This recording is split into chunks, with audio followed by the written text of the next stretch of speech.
Hello, everyone. Welcome to our special program celebrating Earth Day. I'm Lisa Martin with Silver Spring Town Center. We're so happy to have you joining us for In Search of Meaning, a visual conversation in the studio with artist Lylie Fisher. And so this is a wonderful program that really shows a confluence of science and art, which we are paying tribute to this month through some of our programs, including another program that was supposed to happen this evening, Fungal Futures, Finding Common Ground Between Science. And that is with artist Jackie Hoisted and bioscientist Grace Hoisted. That has been postponed till next week, so you can still catch it. Tomorrow we also have a special program. You're probably tired of hearing about coronavirus, but this is an interesting angle on it. We've invited back Smithsonian Folklife curator Jim Deutsch, who's going to talk about expressions of pandemic folklore, case studies from 1918 and 2020. So talking about the mythology and the false notions that float around, the conspiracy theories that always seem to emerge during times of pandemics. So that's tomorrow evening at 7:30. So I hope you can join us for that. And as you know, each month we spotlight a different artist in the community, and we have Lily tonight, but next month we have artist Neha Misra featured on Thursday, March 7th. So I hope you will join us. All of our events are made possible with generous support from Montgomery County, United Therapeutics, the Arts and Humanities of Montgomery County, Maryland State Arts, and Montgomery College, and many others, including this month's sponsor, Harava Group. And now let's get started with the program, In Search of Meaning, a visual conversation in the studio with Lylie Fisher. I actually came to know Lily when she reached out to me to interview me for a program that she puts together for the county. She actually, in addition to being a wonderful artist, she works for the Montgomery County's Health and Human Services and puts out a wonderful, informative, engage at home YouTube program, and helps to inform others in our county about different resources, including what SSTCI does.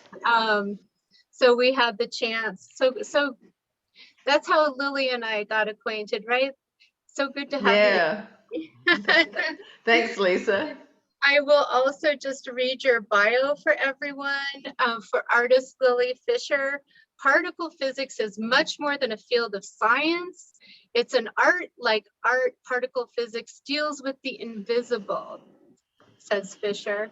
One portrays emotional and spiritual experiences. The other studies unseen matter and energy. Science is the voice of the rational mind, and art is the reverberation of questioning. Fisher uses her art to reveal a hidden beauty and meaning in particle physics experiments. She says, my quest is to draw out the intrinsic beauty of the occurrences and allow the images to breathe beyond the scientific realm. Using layers of resins, pigments, and varnishes, Fisher can transform a flat, abstract-looking print into a work of art with depth, color, and texture.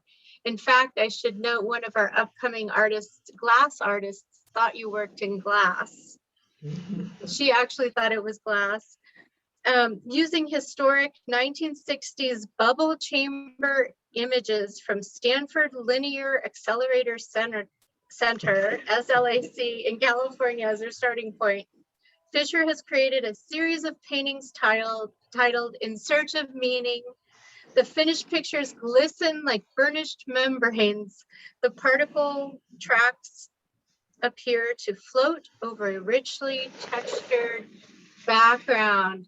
Let's give a welcome to Lily. And just by the way, she will welcome your questions and comments along the way so that it's just a natural flow of conversation. So happy to have you joining us, Lily. Thanks heaps, Lisa. It's so good to be here, and it's so good to see everyone. Some of you are familiar faces and others are new to me. So I really, I'm looking forward to this conversation. I am not a scientist. So along the way, especially at the beginning, there's going to be a lot of references to science because this project really did, as Lisa explained, start from a relationship with particle physics, and it is important for me to really bring that forward because that in itself is fascinating. If I tried to do that now, it wouldn't have been as fascinating because technology has moved so far advanced that it's all computer generated. But I was able to get access, as Lisa said, to some of these gorgeous old archival original films and use them as my source material. So I'm going to pause every now and again and invite some feedback, some questions. I'm also now going to stop having my video, and I'm also going to share my PowerPoint presentation. So I'm first going to quickly get my presentation up and just get that onto full screen. Beautiful. And then next thing is I'm just going to turn me off so I can be looking in every direction at the same time. There we go. So cool. So here we go. I'm Lylie Fisher. You can probably tell by my accent. I was born outside of the country. I was born in Australia. I actually came to the States because I was awarded an Australia Council Community Cultural Development Fellowship, which is in some ways a sort of a fusion between a Guggenheim and a, nope, I've forgotten the other similarity, but it was a 2-year professional development fellowship, which basically allowed me to really develop my own practice. And part of that, I also joined San Francisco State University as a visiting artist. And that was a terrific opportunity to have access to all of the resources within a university and be able to network with other artists who had come on Fulbright Fellows from all over the world. So I have worked as a teacher. I've had multiple other artists in residencies, and I have a day job. So I do some of the things to help pay the bills. So these are some of the 11 in search of meaning images.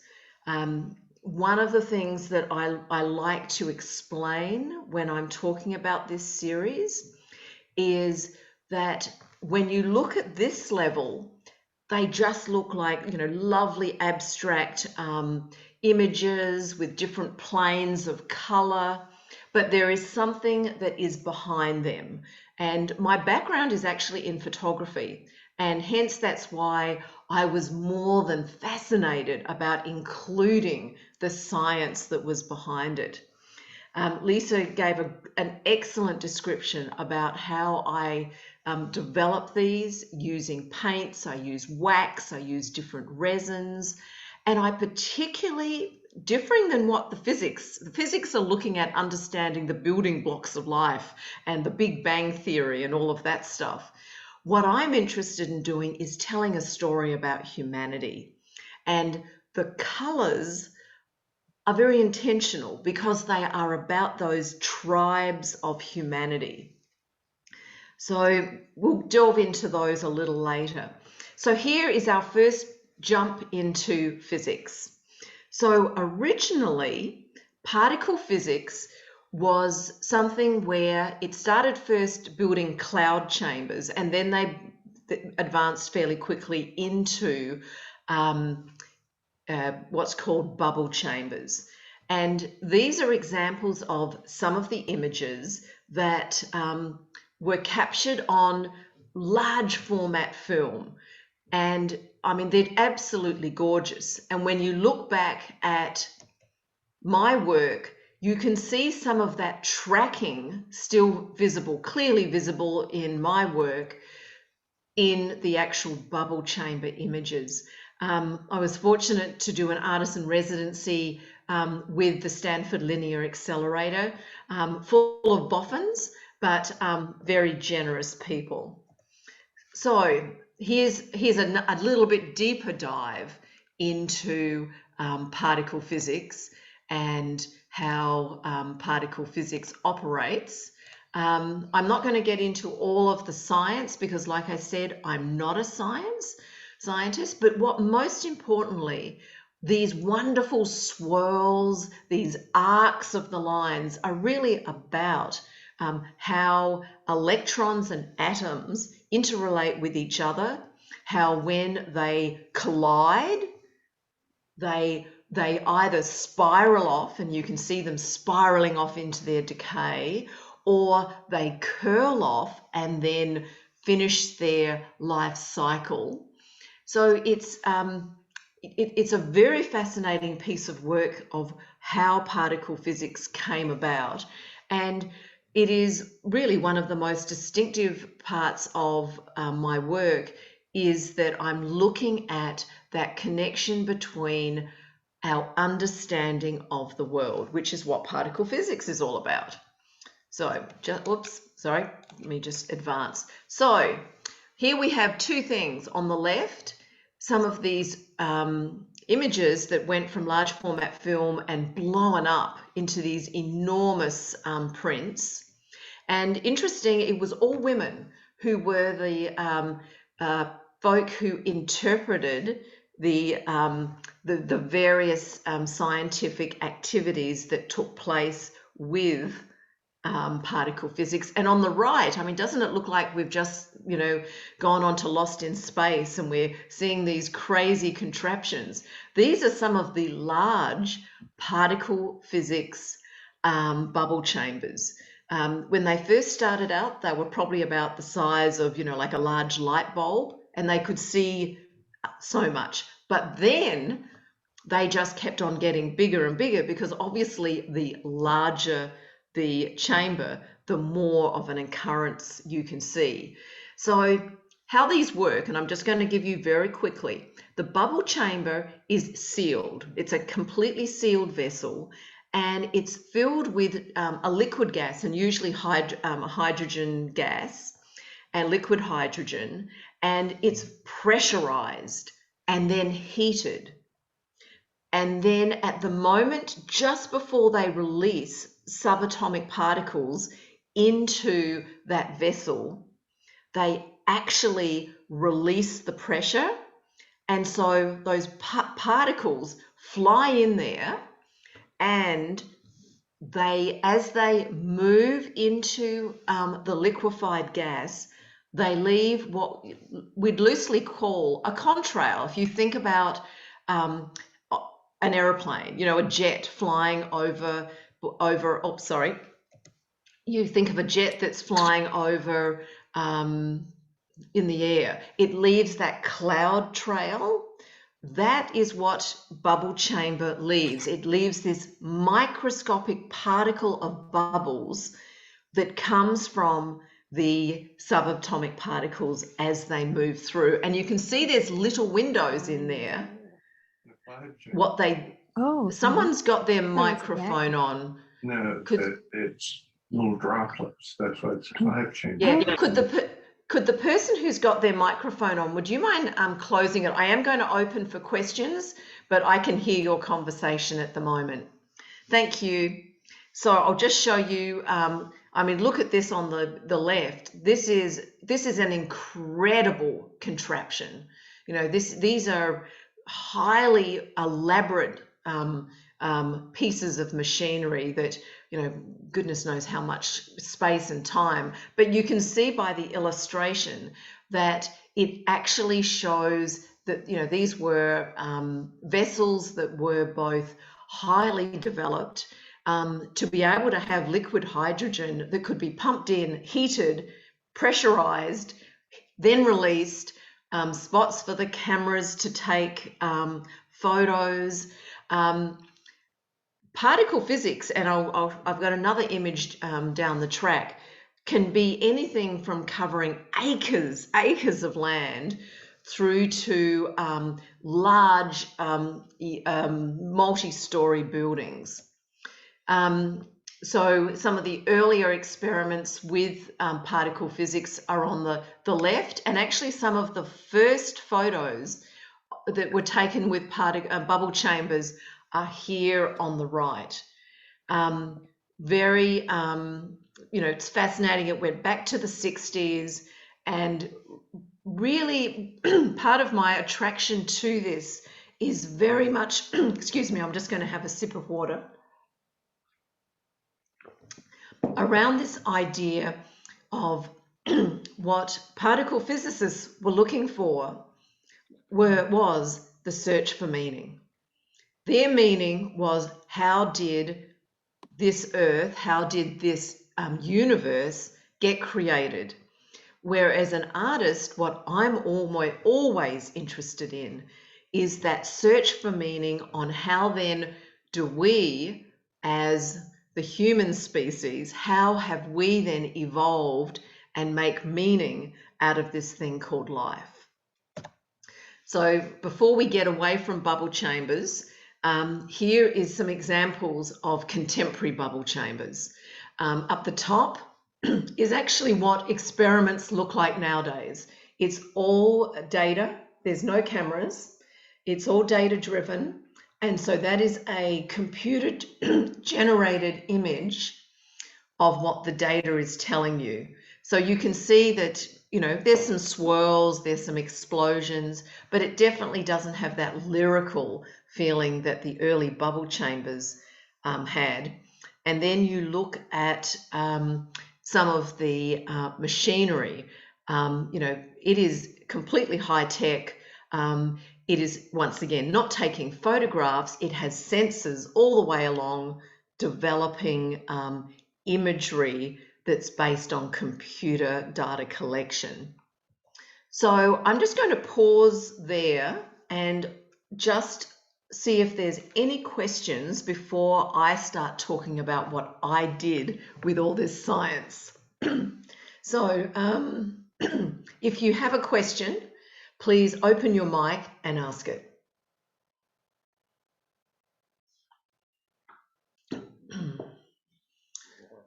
Okay, I'm just going to give it one more moment. No worries, it gave me a chance to sip some water. So here we go.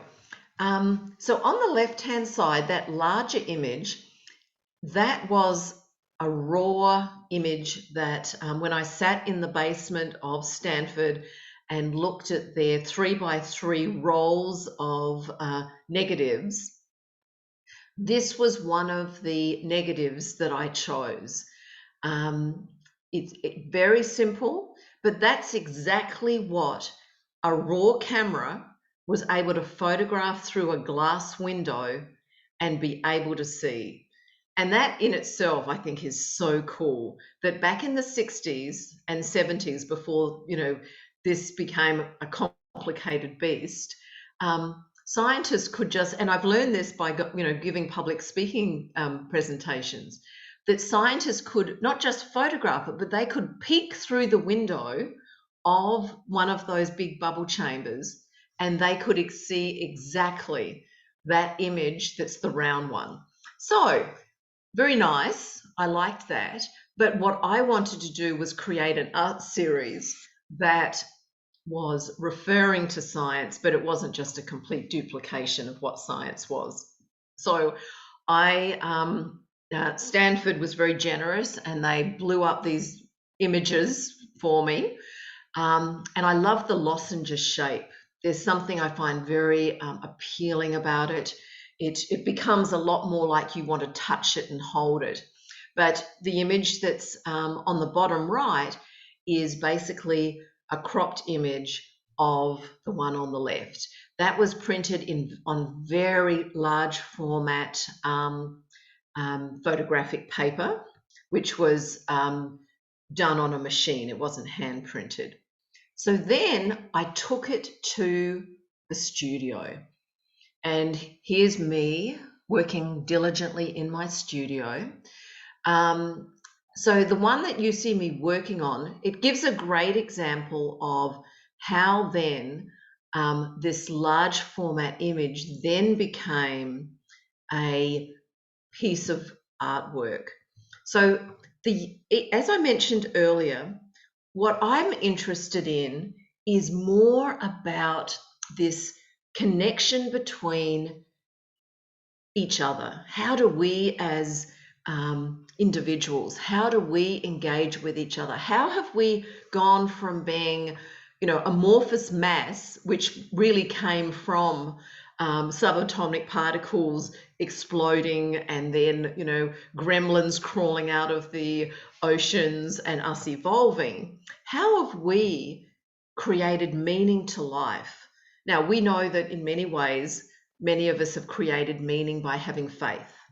We know faith has been around for a long time, and faith started as early as early man and woman being in the desert, looking up at the stars and creating stories around what they were seeing. It also, I'm Australian, so it also was around Indigenous First Nations people creating not just stories about the stars, which we now call astronomy, but they also created stories around the land, around the weather. And what all of that was about was meaning. How do we as a species, a human species, create meaning to this thing called life? And meaning obviously is very important to all of humanity, because we started to create meaning from the very beginning. Storytelling, fables, mythology really was created because having no sense of meaning is very alone. So for me, these images and the particle physics experiments allowed me to look at how on each of these images there are various quadrants. And here is another larger group of the 11 images. So as you can see, I've used a different color palette for each of those, each of the In Search of Meaning images. And what I see, each of the color palette represents a tribe that could be folk who are very intellectual and who go through life maybe with more of a disconnect from their emotional self. Or it could be folk who go through life living very purely through their emotional lens. But within those tribes, there is that diversity of the individual. And sometimes that individual is the single entity. Other times the individual comes together in a cohort. So within some of these smaller sections on each of the paintings, there is that ebb and flow, that color, that movement of what it actually is to be human. So I'll just pause there and just see if there's any questions.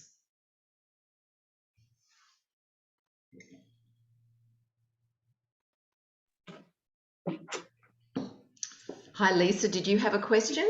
No, I was just, yeah, this is fascinating. I was looking around to see if anyone was trying to unmute. I had muted everyone, but so how did you first get interested in this, Lily?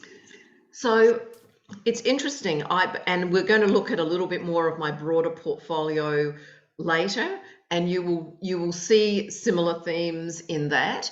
I was very fortunate. I was living in the Bay Area at the time, and I was exposed to some images of bubble chamber experiments. And anyone who has seen the raw data really is always fascinated with how they look. So I, like everyone else, was fascinated, but then I started to learn more about the actual science.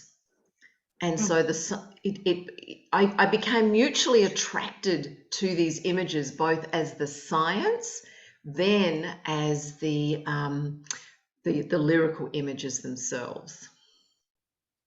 Right. Interesting. Wow. Lisa? Yes. Yes. It's Marsha Meehan. And hello? Who is it? It's Marsha Meehan. Oh, Marsha, you have Grace. Yeah, that's right. Well, sorry about that. It's all one and the same these days. So my question is,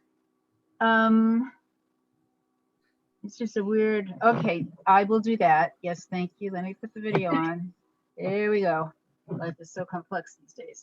Hi, Marsha. So my question is, in the development of these images, Yes. as Lylie worked them, so you, in terms of the color, you're saying that the color represented various aspects or facets of society. So I'm curious if you started your designing, at what point the color got decided, and at what point the other aspects of your design selectioning to make the images. How did that work out for you? Perfect question. Thank you. So what I did was, the first one I did, you know how it's always when you're working in a series, the first one, you know exactly what it's going to be. And that was, I'll just click back. See the blue one sitting there in the background where I'm working on the more yellow one. The blue one was the first one. I just knew that's what I wanted to do. But then what I did, each time I then put a new blank canvas, if you want to put it that way, up on my wall. I spent time pondering where did I want to go and who did I want to explore with this series. So the blue one, it's like everything. It's all about me. And it was all about, the fluidity of me, that feeling of, I'd have to say that, that joy of liquid, the joy of openness. And then each time I went to the next one, so here's an example of the next one I'm working on, I really, really went deep into that idea of what was that tribe? What was that part of humanity that I wanted to be exploring? So instead of, say, exploring it through words, what I did was explore it through painting. Thank you. You're welcome. So, I have a question. Yes. Okay, can you explain again what bubble chambers are for, what they're used for? Oh yeah, of course. Let me just quickly, I'll go back. I don't need to go back that far. There we go. So what bubble chambers, and this is where, excuse me if I'm not going to waste, spend a lot of time on it. Particle physics is all about looking at the building blocks of our universe. And the building blocks of our universe are really made up of neutrons and atoms and all other subatomic particles. A lot of the theory comes from the Big Bang Theory, where what we call our reality now, all the wonderful reality that we're all sitting on chairs and, living in our homes and going to our studios, etc. All of the reality that we call our reality is really just a result from a huge expansion that happened, a millennia ago. So they developed vessels, and they started out very primitive and then turned into, something like that, that it was filled with liquid hydrogen. And it was an opportunity for them to be able to actually see, and this is what's kind of cool. these atoms and neutrons are actually around us at all times, but we can't see them because they're just floating in the air. By filling a vessel full of liquid hydrogen and doing some very specific adjustments to the pressure inside of those chambers, they were able to photograph these molecular occurrences which continue to be happening. They didn't just happen during the Big Bang. We're actually continue to be having this expansion of the universe that's happening as a result of the release that happened back at the Big Bang occurrence. And I'm going to ask you, if you have any more high-tech questions about physics, just Google it. You'll get any depth of answer besides me as an artist, non-physicist, giving you some information.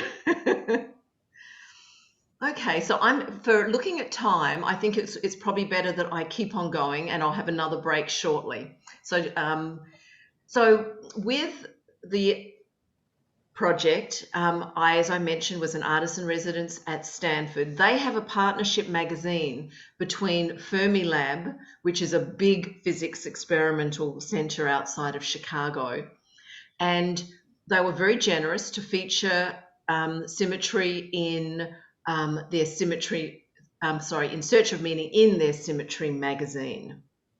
That then went on to it being featured on the cover of a new Cambridge University physics textbook, cover of some poetry magazines. Then I embarked on a tour. So we see another bubble chamber. Isn't that fabulous? I mean, they're just, how could you not get excited by just the thought of bubble chambers even before you see it? The image in the middle is actually at Fermilab. Very gorgeous facility. And this was an example of one of the places that then I did a lot of speaking engagements inside of universities or places that were like these physics research centers. I also then became engaged with like I said, different universities up the top. And I wanted to include that little picture there. When I show these, and there is a physicist in the room, you would not think there is a single bit of color on that print. These are smaller prints of the series. Basically, what the physicists do, they just see those lines. And physicists, it doesn't matter how long they've been in the field. Bubble chambers were the last time that physicists were actually able to see their work with their own eyes. So on their side of it, now a physicist can only view particle physics through data modeling that's been collected as part of their experiments. And I found that very cool with working in this series, to actually see these, world famous physicists just going ape over not my artwork, to be honest. They didn't see my artwork, they just saw the experiment. So one of the most fun opportunities I had was that I actually was invited to Italy, and I was able to show my work both at a national museum just outside of Rome, and I had opportunity to be a guest of the National Italian Physics Research Center. What you're seeing on the right is pretty cool. That actually is the research center, what's above ground. What's below ground basically has like 7-foot tall buildings, huge international research activities. Sadly, it's come into a little bit of criticism because some of their experiments have been polluting the groundwater. So I think now this facility has been closed down. You can probably see by the glint in my eye on the left, this was when I was buried underground at this research center.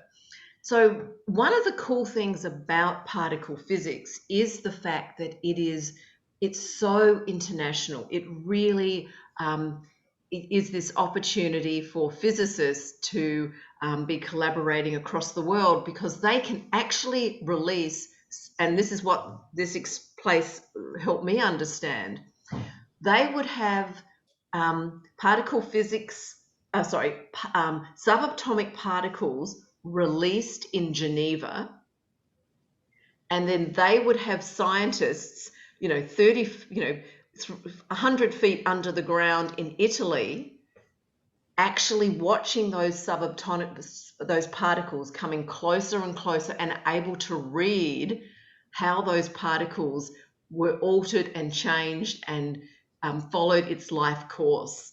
It's a fascinating field. I think we're getting close to one of the last ones in this part of the section.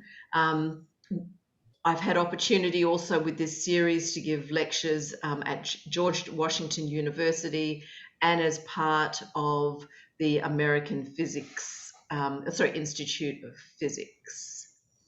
So I'm just going to get back to the series now. So, by looking at this work, sometimes it wasn't, you will know this as artists, that oftentimes what looks something is not necessarily what the artist is wanting to talk about. So when I worked on each of these, we'll call them paintings for this conversation, I knew the story that I was wanting to talk about. So the top right-hand one that has the blue and the purple, it's actually one of my favorites. I really like the color hues, but in reality, I call that the bruise. And that series, that particular image is all about the tribe and the tribes who live in our world who actually are damaged. People who have unfortunately come into this world, or who have experienced in this world times of emotional or physical harm or hardship. And as an artist, I like working in the abstract, because it allows me to express something that is very deeply interpretive, but it isn't necessarily about the story that is experienced in people's lives.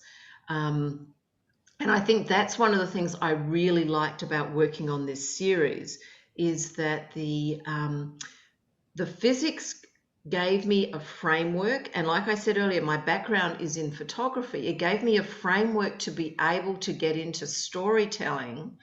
And that storytelling allowed me to create something that, yes, on one level was very appealing, but on the other level, I was able to have so much that I was talking about, but not necessarily having it that it was a clear message.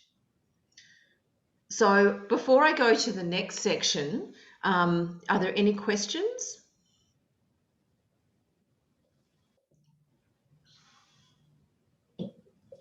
Any questions or comments as we take this moment? Yes. I have a question. Did you cut the pieces out of these photographs that you got? No, as I mentioned earlier, and I'm not going to go back now, but this, as you can see, this image that is at the beginning of my next slide, the actual bubble chamber experiments, the photographs were always round, because they had the camera poked up to a porthole that was on the side of the vessel that they did the experiments with. So the only thing that I had done was it was cropped so it became this lozenge shape, but I did no other cropping. Okay. Perfect, thank you. Okay, I'm just mindful of time, so I'm going to keep on flying through.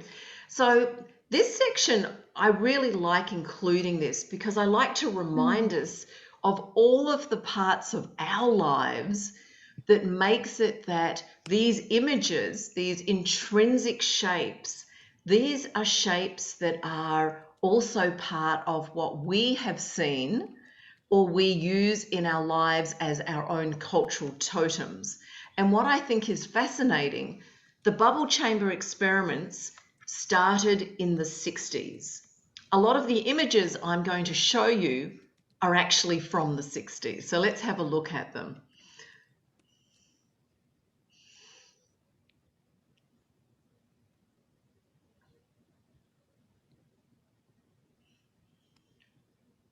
And I think it's fascinating how there is that clear cultural connection between what was happening in the science world and then what evolved into both science and art collaborations, but then also really what became before contemporary art.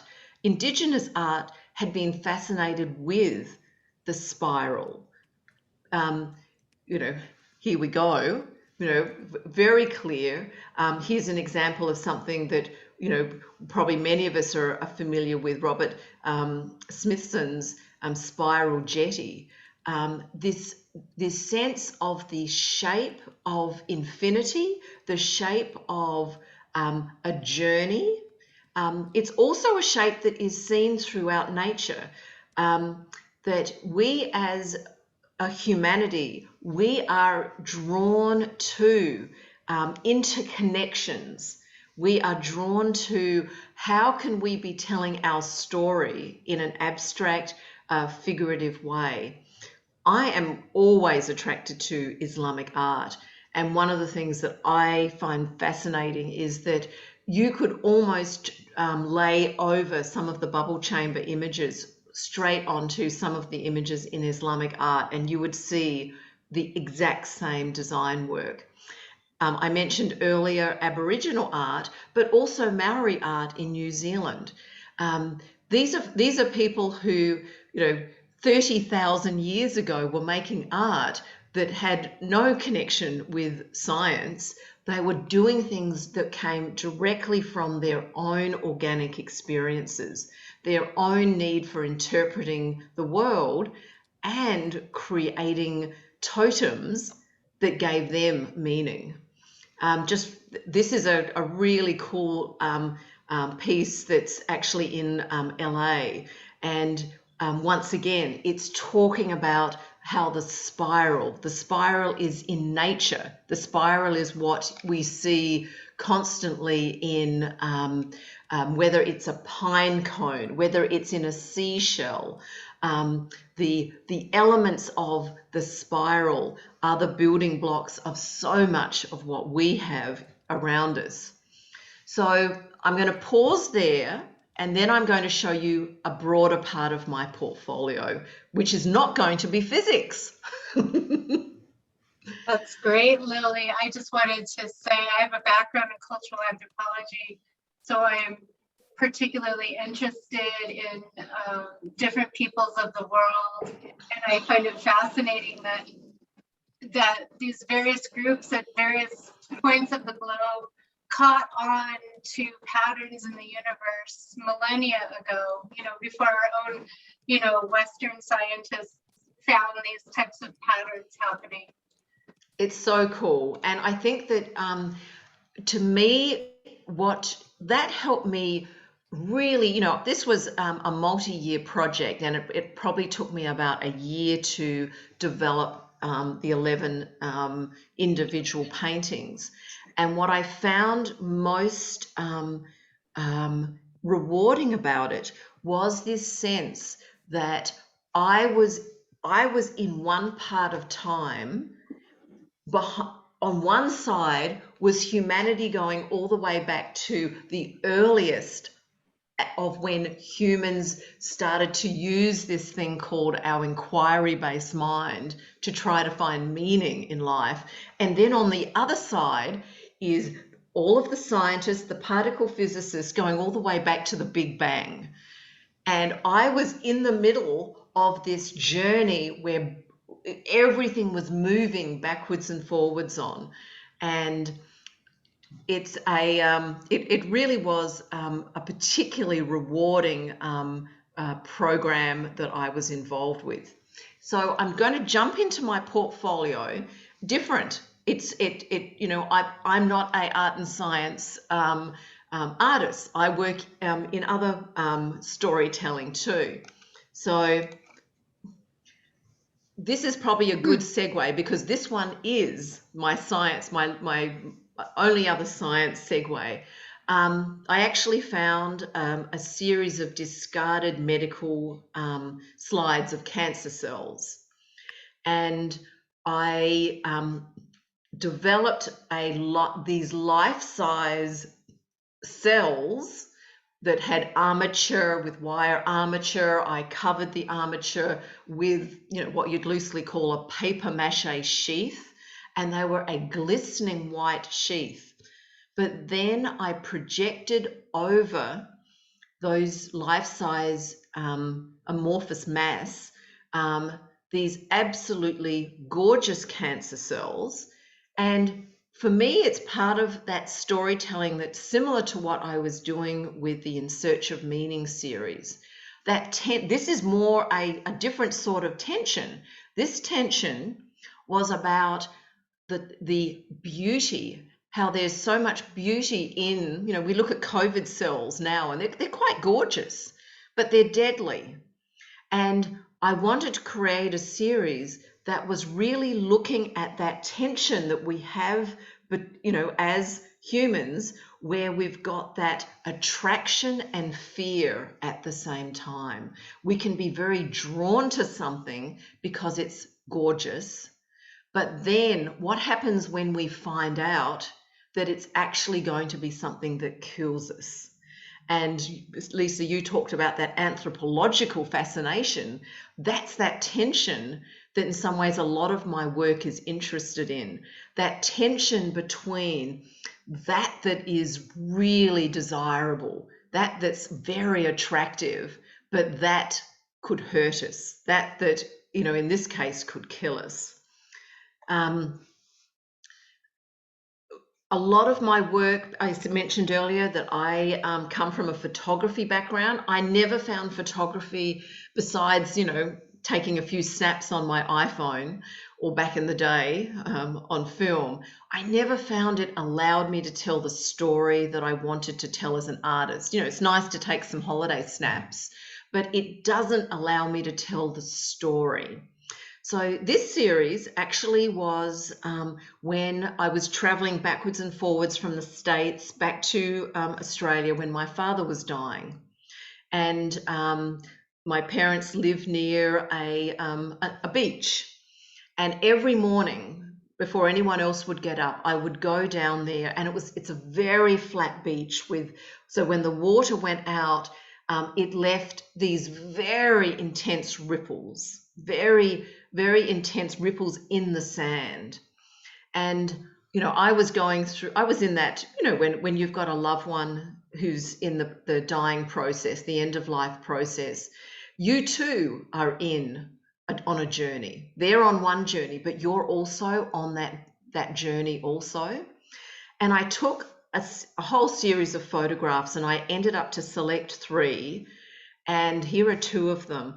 These aren't just the photographs. What I've done, and these were very large scale photographs, they have had cold wax. They've got pigment, and I've ground them into the surface of the photograph. And so it's a little harder to see when you're looking on a slide, but what you're looking at is a murky film on this very neutral, ripply background. And you'll see, these are some of the later ones, but you'll see back when I first started to do this work, it's that layering on the photograph that allowed me to do what I had always wanted to be able to do in photography, which was to bring the emotion, to bring the storytelling into the photograph. Warm Cocoon it was a fun project, and it looks gorgeous, but in reality, it actually is telling the story of how, as we as humans, how we sometimes have to survive in life by building protections.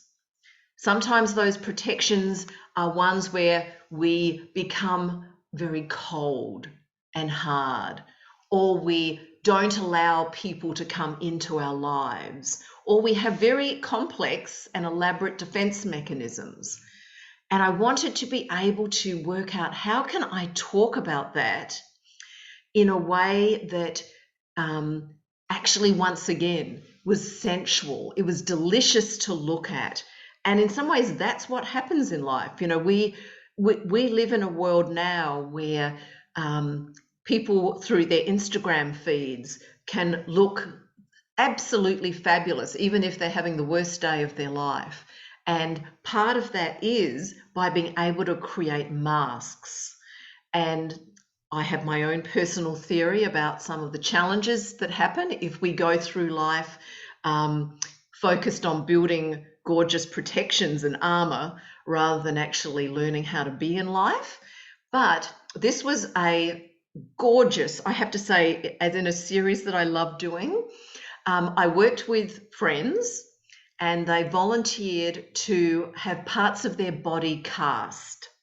So whether it was a face, whether it was a hip, whether it was a shoulder, whether it was a chest, I would make, like you would if you broke something, I would make a plaster cast of that part of their body, and then got the, you know, because it wasn't a full cast, it meant I was easily able to take it off the person, and then spent, you know, hours and hours in the studio building these absolutely gorgeous artworks that then are armor.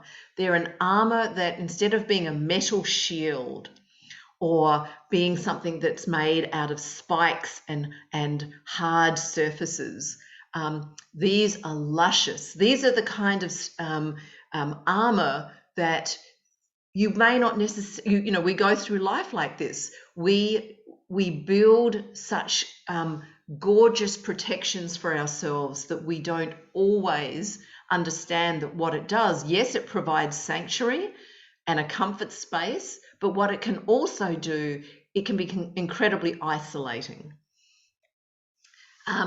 So there's two series after this that are less gorgeous. This is when I was working very much with adding these layers to the black and white images. I lived in a near an urban forest, and I used that urban forest a lot to do site-specific artwork, and I became fascinated. Sorry, wrong one. You saw some. This was at the end of this exploration series. Before that, I was working purely in black and white, and I would be wrapping people, and I became very interested in this idea of mummification. And mummification as, once again, something where not just as something that happens after death, but mummification that actually takes place throughout life. And these images, once again, doesn't look as good being photographed. You can see it a little bit on the right. I worked a lot with cold wax. And so the actual image of the person who is wrapped, and it's in a cheesecloth, was not embellished with the cold wax, but the outer surface, outer areas were. And so when you look at it, you're aware of this person who is themselves contained, but they're also then in a swirl of a membrane that happens then on the outer side of them. And it's this pressure, this constant pressure that's feeding into that, that figure. Once again, in that urban forest, I created site-specific works where I would go into the forest and I would collect objects that were leaves and sticks and other parts of nature. And then I would form different packages. So on the right hand side, I made these little totem packages that were filled with aspects that I found in the forest. And then I went back into the forest with some lighting fluid. Thank God it was in winter, and made some site-specific pieces and photographed them. And sometimes I left pieces in the forest and then went back and photographed them again as they were gradually decaying. All of these this actually has a much thicker layer of that cold wax and pigment. And this was actually the first series where I did actually include this technique. And I was horrified when I first did the whole series, and I laid them out and just walked past them every day. And then fortunately, I had this emotional breakthrough where I realized that this was what I was trying to say. This was the emotion, this wax, this obliterating some of the actual, what you'd call the photographic image. This was allowing me to have photography not just as a document, but actually as a story. These was a series with life-size cocoons. I'm very fascinated with cocooning, and I built armature, and it was just one cocoon I built, and it was actually this beautiful silver life-size cocoon that then I would traipse all around town and photograph it in situ. And then back in the studio, after I'd made large inkjet prints, would then start looking at what is the emotion that's happening. And in some ways, this series was very much where that sense of protection has become absolute. That the previous ones, you still saw maybe some glimmers of humanity. This was where protection had become totally absolute. It was an outcasting though. So someone has been released. You know, the moth has been released, or sorry, actually the grub has been released from the cocoon, and this was the discarded cocoon. I think I've only got 2 more slides to go and then I'm done. Back in that urban forest, thank goodness I always, when I used fire, it was always winter, and thank goodness I never got caught. Very fascinated with the idea of not faith, but as in energy of spirit, energy of how that intangible part of our lives, whether it's external and it's part of our intrinsic self, or it's actually part of the spirit that we all inhabit. And it was an experiment. I wanted to see if I could photograph that sense of spirit force. So this was a fabulous experiment with fire and long exposed film. There's no actual added layers to this. This is all long exposure where I'm in every photograph. Sometimes I disappear because of the long exposure. And it was probably one of my last series that I did where I didn't actually put membrane onto the photo surface. And then the life cycle of frogs.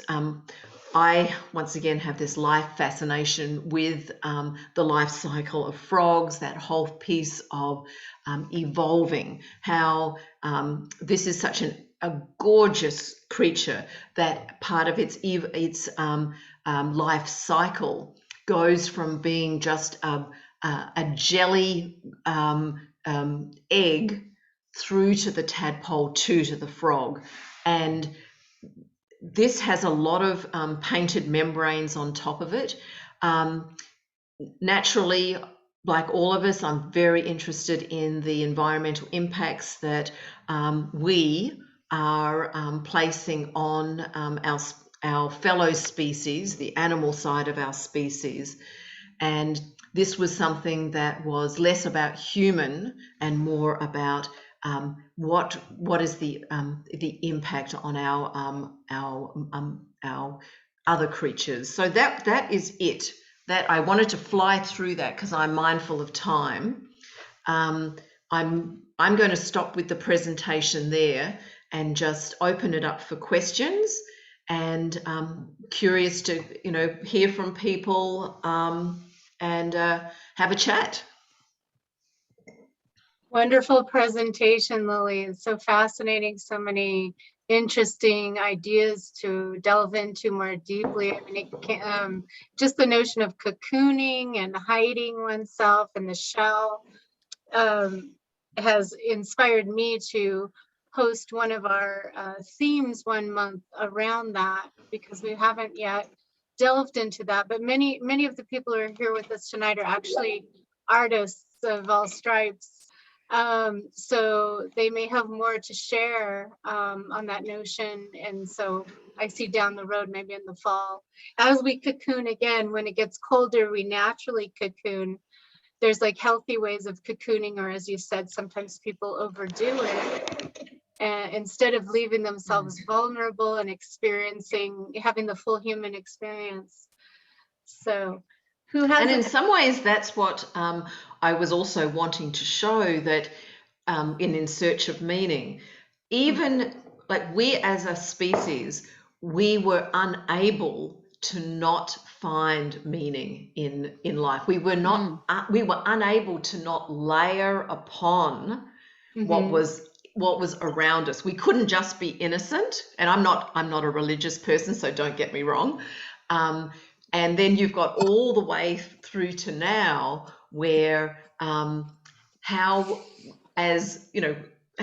we conduct ourselves in life, whether it's driving a Rolls Royce, whether it's having a facelift, whether it's having our like I actually do have my Zoom filtered. Softening my appearance, we all continue on that journey of how are we in the world, and how far do we take our need for protection, and how far do we actually just be? Yeah, it's fascinating. So I saw someone was trying to was there someone, Cindy, did you have a comment? Were you raising your?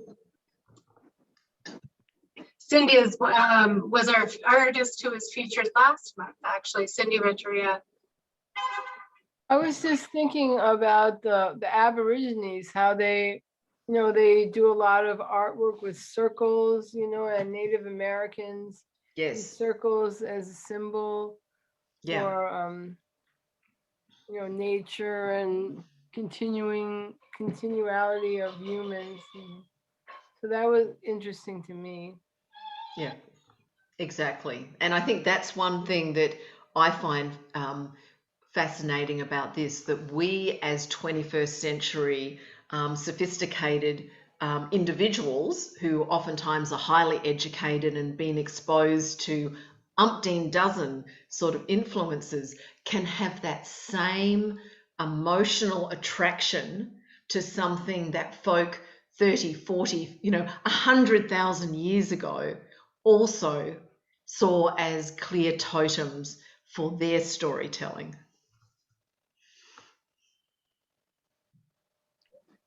So I have a question, and I'm not one of the artists here, but I was curious how you chose the colors in the original art that you were showing us. It was related because it was very vivid, and in my mind, if I was thinking about physics, that's not where the colors would go. So I was just, I thought it was partly based on, you were talking about tribes, so that sort of bespeaks life, but I was just curious. Yeah, thanks, Pam. And exactly, the images that I was working with are black and white. It was the trails of the subatomic particles.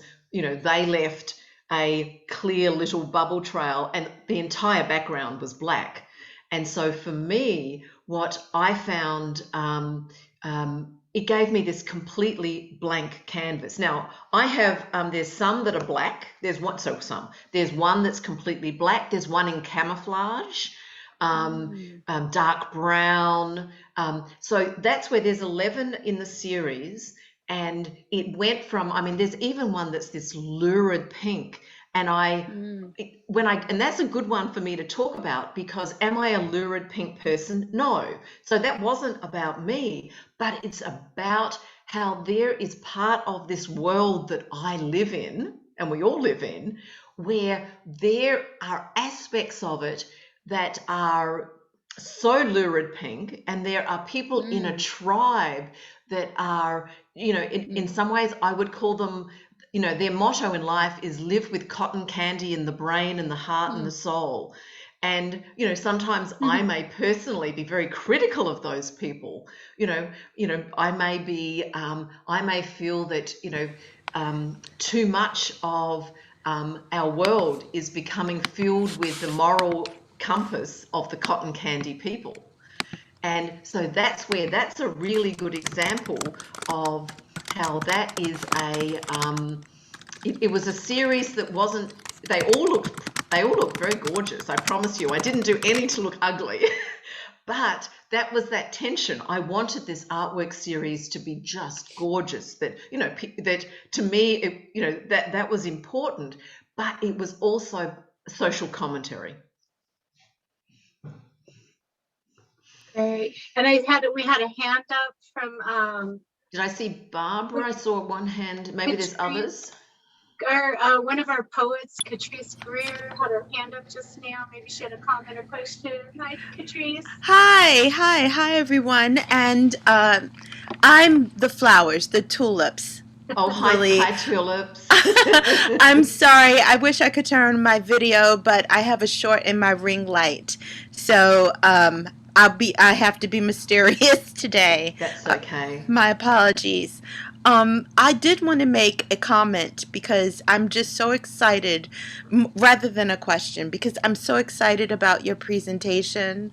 It's just not often that I get to talk to or listen to other women who have an absolutely immersive joy in science.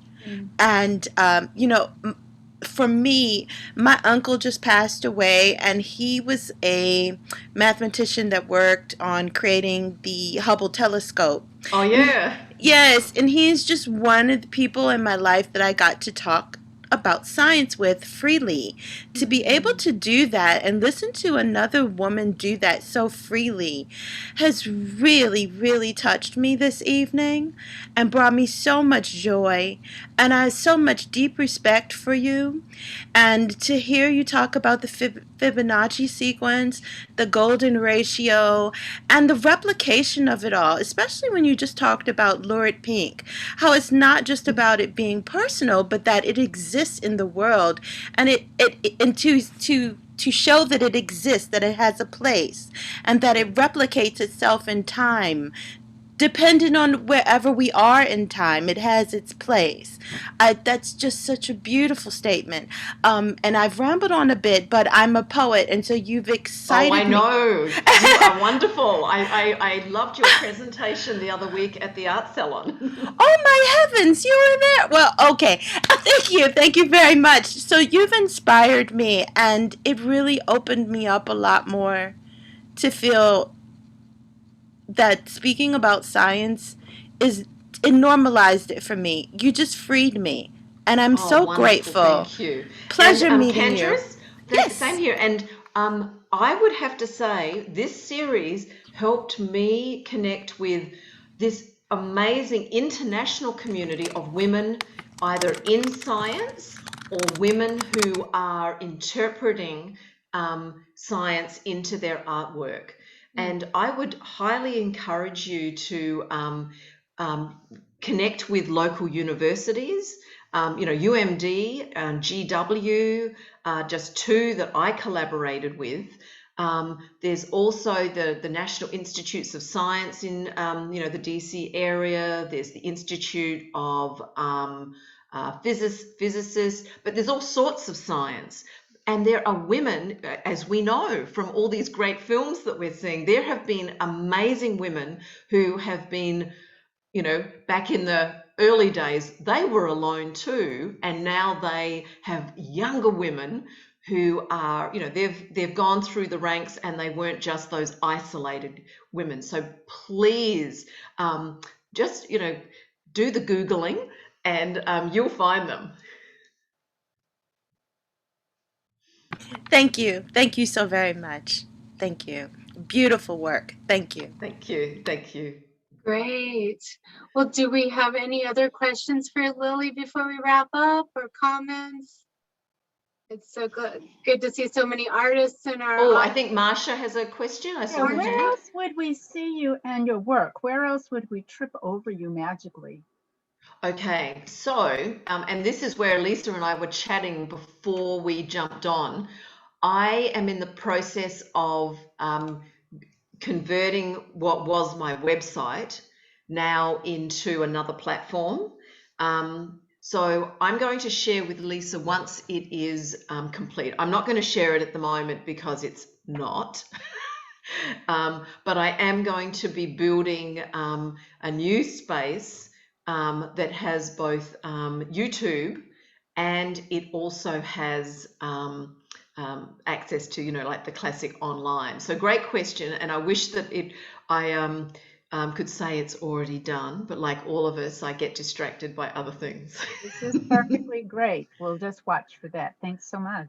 Thank you. I'll share it with Lisa once it's Perfect. up and yeah. Oh, and Marcy, yeah. Marcy, hi. Hi, thanks. I was really interested in seeing what you were presenting. And like Marcia said, like, I know you were saying you could see on your website or what you're going to put together next, but I don't know, it would be interesting to see in person, you know, some of the artwork or what you've done. So I don't know if that, of course, not COVID now, but I wonder about future or I don't know, exhibits, or do you have any? Exactly. I think I'm there with you, all of us artists, that at the moment it's what's the word called? Some of my exhibitions are in my head at the moment, probably like all of you.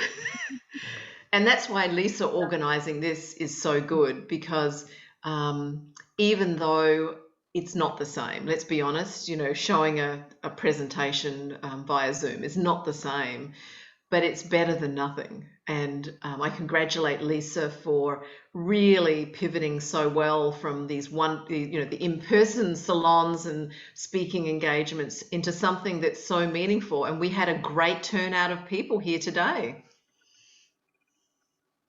So bravo to Lisa. Thank you. Thank you so much, Lily. This has been a really rich, fascinating presentation and discussion that can branch off like a tree in all kinds of directions. You've really inspired and energized us and gave us a new perspective, which is what these kinds of conversations are all about. So please, this is not the last you've seen of Lylie Fisher. We will feature her work in an upcoming newsletter and let you know about her next showing. Hopefully once we'll be able to meet again in person soon. So we're all, I know everyone is eager to see your work in person and meet you in person. You know, you're one of my friends, my virtual friends. Most everyone that's on this call everyone that I know in person over the years, but you're one of the only people I've not met in person yet. So, these are special friends that we made during these challenging times, and who brought a special light to the challenging days we've had that we leave behind us. So thank you so much, Lily. It's been a wonderful evening with you. We look forward to having you back. Thank you, and it's been great. Many of you were on the art salon last week, the week before. No, it would have been 3 weeks ago maybe, and that was a really fabulous opportunity. I'd already spoken with Marcy, but it's a great opportunity to also see the creative women who are out in our area and who are totally inspiring. So it's great to keep the connection going. Well, our next art salon is in July, so stay tuned for that, and please join us again whenever we gather. And you know, because everyone loves your work. I couldn't keep up with all the rave reviews in the comments for your work, so hopefully you caught them. You might want to save the chat so you could go back and look and see what folks wrote. Anyway, thank you so much again, artist Lylie Fisher. Thank you to everyone who joined us, and we look forward to seeing you again soon. Thank you, everyone. Bye-bye. Be well. Thank you, Lily. Bye-bye. Bye-bye.